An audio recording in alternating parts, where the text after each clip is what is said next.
Good morning, students. This is your science teacher, and we are doing our chapter electricity. And this is the last video of chapter electricity. We last video we discussed about electric switch and electrical torch. Now we will discuss about the what happen inside a torch. भाई आपकी जो torch होती है उसके अंदर क्या procedure होता है, कैसे वो काम करती है, ये हम इसमें डिस्कस करेंगे. First of all, this is the structure of your torch. ये आप इसमें सेल डालते हैं. This is the plus terminal of the cell and this is the minus terminal. This is the plus one of the another cell. आपको मैंने cell में दिखाया भी था ना कि जो आपकी सेल होती है बेटा उसमें आगे जो कैप लगी होती है, this is the positive terminal and the other side is the negative terminal. तो यहाँ पे आपका होता है लैंप जहाँ से आपको लाइट मिलती है. ये रिफ्लेक्टर होता है क्योंकि आपकी टॉर्च की लाइट ऐसा तो नहीं है सिर्फ एक पतली सी रे होती है, इट्स रिफ्लेक्टर. ठीक है, तो आपकी लाइट क्या होती है, रिफ्लेक्ट करके टॉर्च से बाहर आती है. सीलिंग रिंग जो कि पानी को अंदर आने से रोकती हैं. वाटर कॉन्टैक्ट, लैंप कॉन्टैक्ट, जो लैंप है वो कॉन्टैक्ट होगा बैटरी या ड्राई सेल के साथ.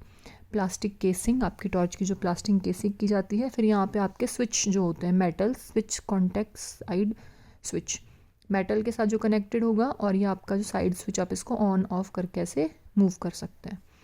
सो this is the C size cell connected in series. C size cell जो आपके होते हैं वो कनेक्टेड हैं. मेटल स्प्रिंग लगा होता है पीछे, ये भी आपने नोटिस किया होगा. तो आपकी टॉर्च जो है ऐसी दिखाई देती है. जैसे ही आप इस स्विच को ऑन करेंगे तो देखो ये मेटल और मेटल की ये रॉड आपस में क्या होंगी, टच होंगी.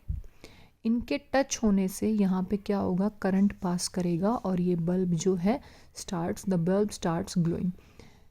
This is the open system, open structure. ठीक है, and when you switch on the light it touch the metal switch contact in comes in the contact and the system is close. या circuit आपका क्या हो जाएगा, close circuit. कल भी बताया था, आई एम रिवाइजिंग अगेन बेटा. अब आपके जो मेटल वायर्स हैं अगर वो एक दूसरे से दूर हैं, यानी कि आपने लाइट ऑफ कर रखी है, तो आप उसे क्या बोलेंगे, ओपन सिस्टम. आप स्विच ऑन करते हैं तो आपके जो मेटल वायर्स हैं they comes in contact with each other and this is called closed system.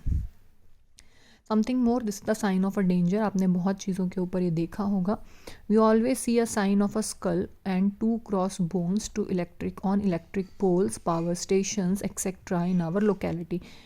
हम अपनी लोकेलिटी के अंदर नोटिस करते हैं कि मेनली क्या होता है, आपके क्रॉस बोन्स होती हैं एंड एक स्केलेटन होता है. This is a warning sign which says that electricity is dangerous. तो क्या है, ये आपका वार्निंग साइन है जिससे आपको पता चलता है कि इलेक्ट्रिसिटी डेंजरस है. So handle it carefully, it can result in death if it is not handled carefully. अगर आप ध्यान नहीं रखेंगे तो आपको शॉक लगने से आपकी डेथ भी हो सकती है. So here's the two words, one is conductor and second one is the insulator. So what are conductors? Conductors conduct electric current very easily because of their free electrons. Conductors वो current, बच्चा वो substances होते हैं, the substances which can carry electric current, जो electric current को very easily जाने देते हैं. बिकॉज क्यों जाने देते हैं, ऑफ देयर फ्री इलेक्ट्रॉन्स, क्योंकि उन मेटल्स के पास या उन कंडक्टर्स के पास क्या होते हैं, फ्री इलेक्ट्रॉन्स होते हैं. First of all you have to learn कि हाउ इलेक्ट्रिक करंट स्टार्ट्स. तो due to the free electron, electric current कब होता है बच्चे, फ्री इलेक्ट्रॉन्स की वजह से होता है. वायर के अंदर फ्री इलेक्ट्रॉन्स घूमेंगे तो करंट फ्लो करेगा. तो कंडक्टर्स कौन से होते हैं, जिनके पास फ्री इलेक्ट्रॉन्स प्रेजेंट होंगे. Example, copper, aluminium, gold and silver. Second one is insulator. Insulator are the substances which do not allow electricity to pass through them. अपने अंदर से इलेक्ट्रिसिटी को नहीं जाने देंगे, मतलब उसमें से करंट पास नहीं होगा. That means they don't have free electrons. Conductors have free electron. Insulators, they don't have free electrons. Conductors conduct electric current. Insulators do not allow electricity to pass through them. Example, glass, air, plastic, rubber, wood, इन चीज़ों में से बच्चा कभी भी current pass नहीं होगा. Electric wires are coated with insulating material such as plastic. Electric wires क्या होती है, कोटेड होती हैं, प्लास्टिक की कवरिंग होती है. देखा है ना आपने घर में जो वायर्स होती हैं बेटा, उसके ऊपर प्लास्टिक का एक कवर होता है, कवरिंग होती है.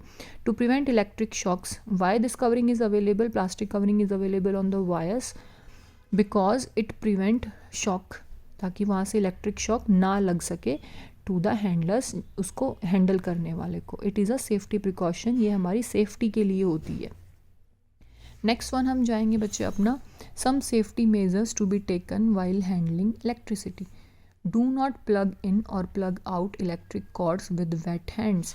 कभी भी प्लग इन और प्लग आउट वेट हैंड से नहीं करना चाहिए, बिकॉज वेट हैंड्स में वाटर होता है, वाटर इलेक्ट्रिसिटी को कंडक्ट करता है, तो आपको शॉक लग जाएगा।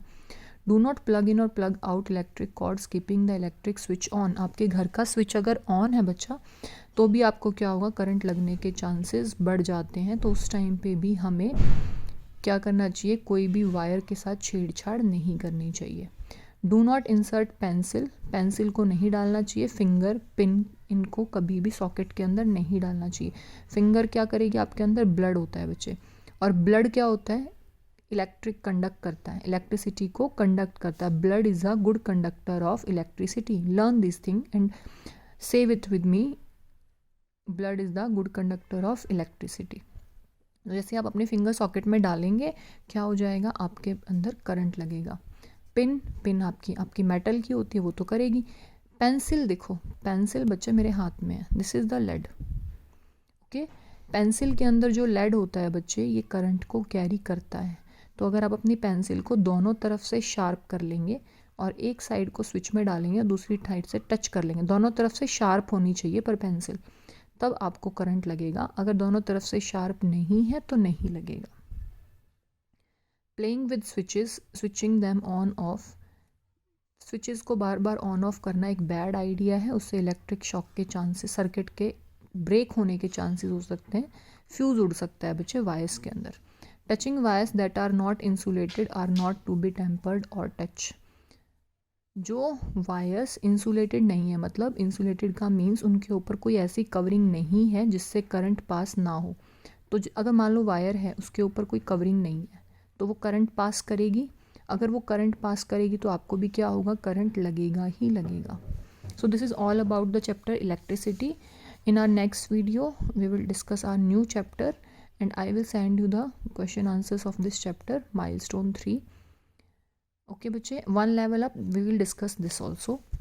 Devise a simple experiment to differentiate between conductor and insulator. भाई आप बता सकते हो कौन इंसुलेटर होता है, कौन कंडक्टर होते हैं। Electricity passes through a copper rod but cannot pass through the rubber. Electricity copper road में से जा सकती है बट रबर में से नहीं जा सकती। Why is it so? Because copper is a good conductor of electricity and rubber is a bad conductor of electricity. मैंने आपको अभी बताया भी था, देखिए, rubber do not allow electricity to pass through them.